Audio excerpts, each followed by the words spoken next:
The next one would have been Workers' Day, because now May the 1st in South Africa, we call it Workers' Day. But ironically, South Africa is out of work and out of employment, and the unemployment rate is just going up, and it's like pretty much at 50%, half of people are unemployed.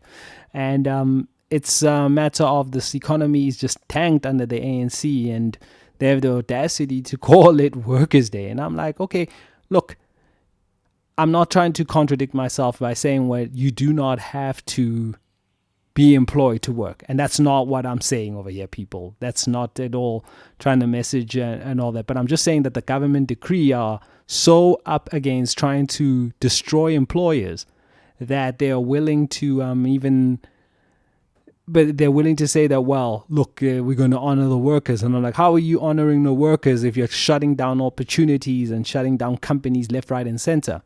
You're not doing anything to grow the economy. In fact, this economy would grow if you guys would just get out the way. You literally don't even have to do anything.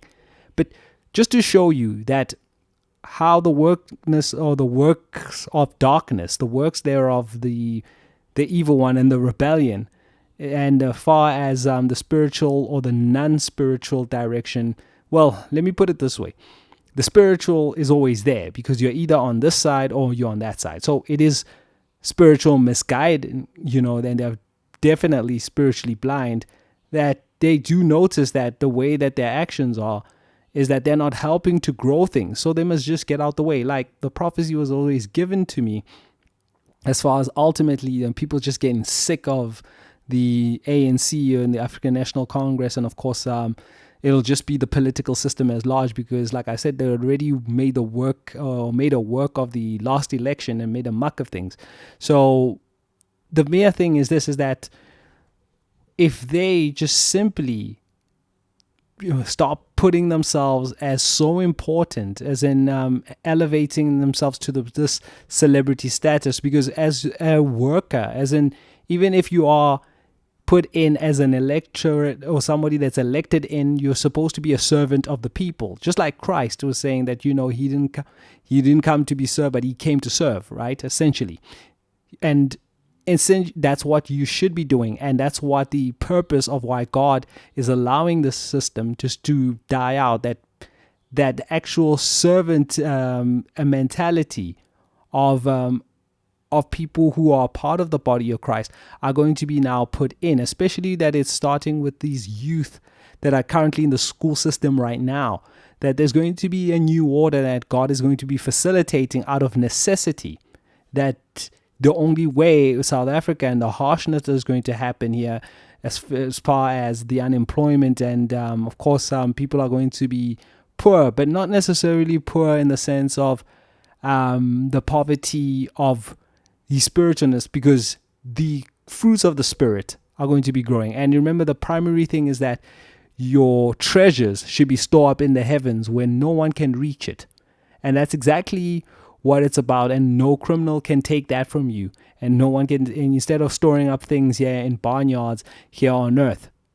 And that is the purpose there of this, as he's going to be guiding his elect, as in the ones that belong to Christ, in order to start running their affairs here in South Africa. Because why? They'll be exemplifying the fruits of the Spirit, long suffering, patience, that sort of thing. As in, if you look at Galatians 5:22, Galatians chapter 5:22 to 23, then it speaks about those features there. Like I just explained there, that patience, kindness, and of course long suffering. And just to name the few of them. And when you start seeing all this strata traits in people who do all this, then God will be pouring out his blessing, of course, here in South Africa. And not that he won't be doing it during a famine or whatever it is, but you'll continue to pour it out more, because if he can only entrust you with more once you have learned to deal with less. Something that I can personally testify to, and personally can just give you so much more, and as far as emphasis is concerned, because I already put out that thing about the provision, as far as if you're in need, God knows exactly where to point you to, if ever it comes down to that, as far as being of poverty. And of course, when you're going through all of that, essentially reserving what's due to you through somebody else and through a certain particular point in time. But that is something that he pretty much always ever did, as far as, and I can even tell you that when, as far as my employment is concerned, he's the one that knew what had to happen in order for that door to open up. It's that simple thing. But essentially that will also go to the person who is in need, like let's say who's pretty much needs money just given to them with no string attached, meaning that there's no debt to it. And that's another thing, another topic that perhaps I may need to go into, in some day and time, but that's for God to guide me as to when I do that. But when staying on the topic there of workers and everything and the way the economy has gone, and I'm not saying that the ANC itself is pretty much just the only ones to blame and have any culpability in this. I've always said that there's a toxic culture here in South Africa, even with these mainly these big corporates. And for that reason, and I've identified one, and I'll just say it because I've already put it out there. I mean, I pretty much was just talking when I first got on the YouTube and everything, and I put it out there that FNB is one big employer. And you're going to see them start going down by the wayside. So it's a giant that are pretty much just going to be falling, so that, as far as the big trees that actually fall in the normal forest, so that the little shrubs come in and can also get the opportunity. It's something similar to that. And that's exactly what's, and ironically, I didn't even think about that, because if you know First National Bank, what is their logo? It's a tree, right? So, hey, sorry, maybe that was just God inspired at the moment. And essentially, these are the things that are just going to be leading to the fact that, listen, as far as the hardships that South Africa finds itself in, especially to this national debt and everything, and of course, like I explained to you, that this private sector that's complicit in that and are willing to do the government's bidding as far as perpetuating this corruption via things like BEE, as an example, because the BEE people who are benefiting from that are the politicians themselves. That's who the shares are going to. And like, if you look at what I went through and that I covered between the multi-choice and the SABC, that is something that you should realize how hand in hand it went for the protectionism that they were paying bribes over to the government workers and government entities in order to keep each other afloat. And they were doing the whole scratch my back, I scratch yours, quid pro quo thing. And essentially that's what's been killing the economy of South Africa, things like that. And I've already lamented things like, as far as I've noticed as to how rotten it is, even when people are just looking for skilled workers or whatever it is, just to pretty much fill a vocation. And the way it's premised upon is that the way it is and the way the unemployment rate is like, you should be lucky that you're having a job and actually come in here. And, I that just never sits right with me. If that's the, as far as the actual appointment having to be done in bad faith. So understanding the premise of how you get something, and it just works across the board, that how you get something is how you will have to keep it. And eventually, a third dimension is how you will lose it.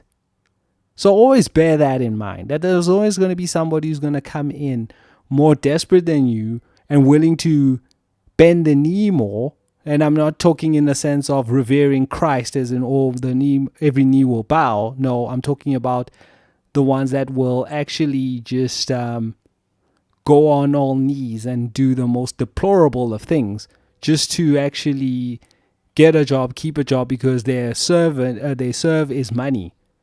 So bear that in mind, that, and as far as that, and they see that proposition, they can be like, yeah, you know what? And this is a true thing that happens in this economy in South Africa, is that good workers, people who are actually very good at their job, are actually kicked out. All because they look at it as like, yeah, you know what? This guy's going to cost us a lot of money, and then we're just going to get rid of him.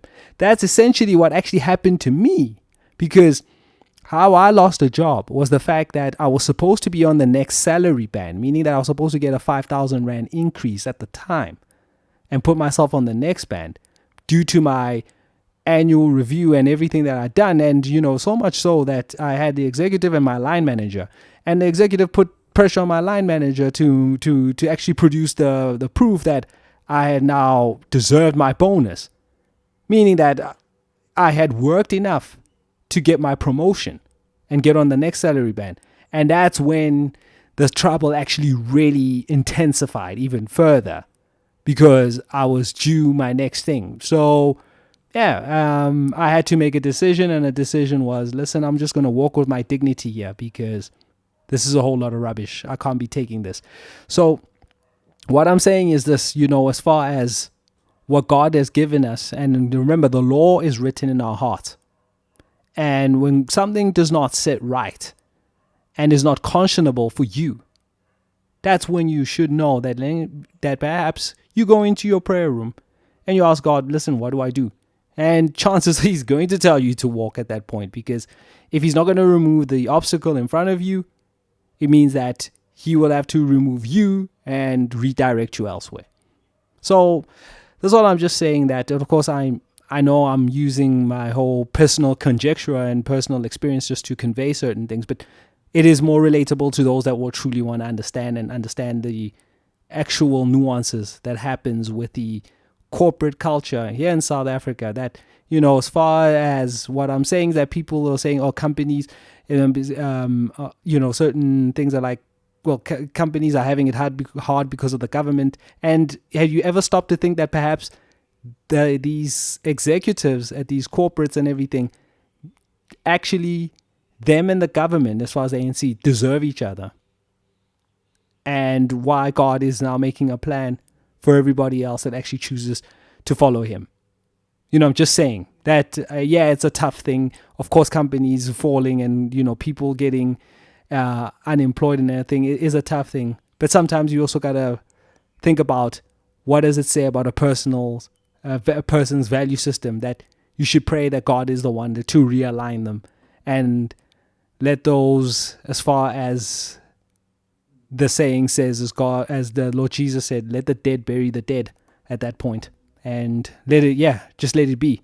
Anyway, I'll be back with the main segment of the show after this.